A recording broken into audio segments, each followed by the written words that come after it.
जय हिंद नाम ऊपर लिखा है। कौन है ये रिया? जी हां, लावारिस नहीं है, अनाथ नहीं है, परिवार है इसका, मां है, बहन है, भाई है, लेकिन इसकी मौत की किसी को परवाह नहीं है। उसका समाज नहीं है, ये कानून उसका नहीं है, क्योंकि वो रिया है। आइए मैं बताता हूं ये रिया है कौन। ये दिल्ली की मानसरोवर पार्क की रहने वाली बच्ची है, उम्र 21 वर्ष। मामला, इसकी हत्या हो गई कल मतलब 6 जुलाई 2017। चाकुओं से गोदकर आदिल नाम के लड़के ने हत्या कर दी। हत्या की वजह आदिल के प्रेम संबंध को स्वीकारने से इनकार करना। मुझे लगता है रिया आपको यह स्वीकार कर लेना चाहिए था, क्योंकि वो आदिल है। वो आदिल है, इसलिए आपको स्वीकार कर लेना चाहिए था। वो कोई दिनेश, रमेश, महेश, राकेश या दीपक नहीं है। वो आदिल है, उसका समाज उसके साथ है, ये कानून उसके साथ है, इस देश की राजनीति उसके साथ है, इस देश का राष्ट्रपति उसके साथ है। पूछिए कैसे? यहां मैं जोड़ देता हूं, यहां मैं स्पष्ट कर देता हूं कि अभी कुछ दिन पहले पलवल में एक जुनैद नाम के व्यक्ति की हत्या हुई। बिल्कुल स्पष्ट है उस जुनैद के मामले में कि वो ट्रेन में एक लड़की को छेड़ रहा था।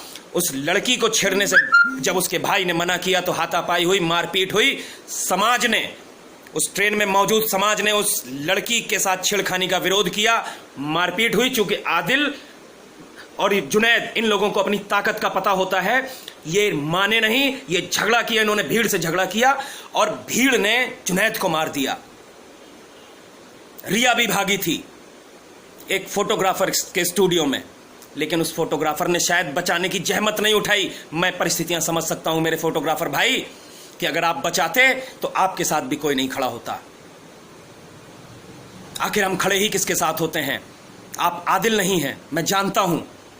यही वजह रही होगी कि उस रिया को बचाने की जहमत नहीं उठाई, क्योंकि जब एक भाई ने जुनैद से अपनी बहन को बचाने की जहमत उठाई तो आज वो जेल की चक्कियां पीस रहा है। आज उस समाज में जिन लोगों ने साथ दिया, उन लोगों के ऊपर ताउम्र जेल कटने का फंदा उनके सर पे घूम रहा है।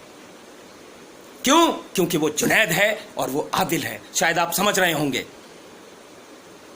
यही है मेरे देश का कानून।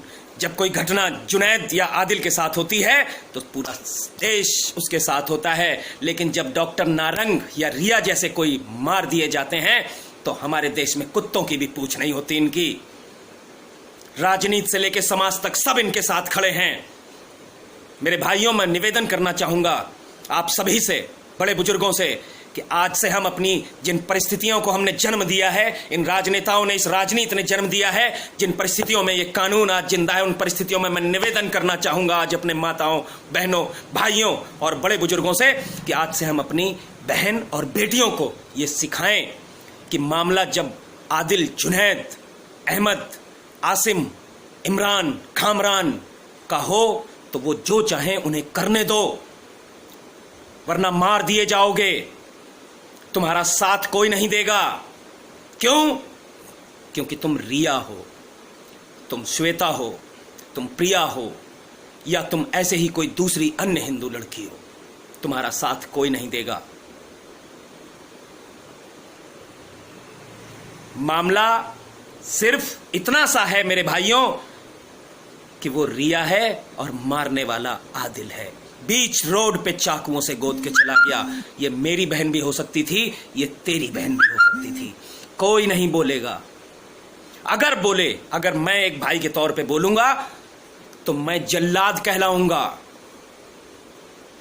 लेकिन इस वीडियो के माध्यम से मैं कानून के ठेकेदारों और राजनीति के राजकुमारों, बड़कुमारों को यह बताना चाहता हूं कि अगर मेरे सामने किसी की भी बहन को छेड़ा गया तो बेशक वो कौन है, हिंदू है या मुसलमान, ये देखकर नहीं, उसका वही हश्र होगा जो जुनैद का हुआ।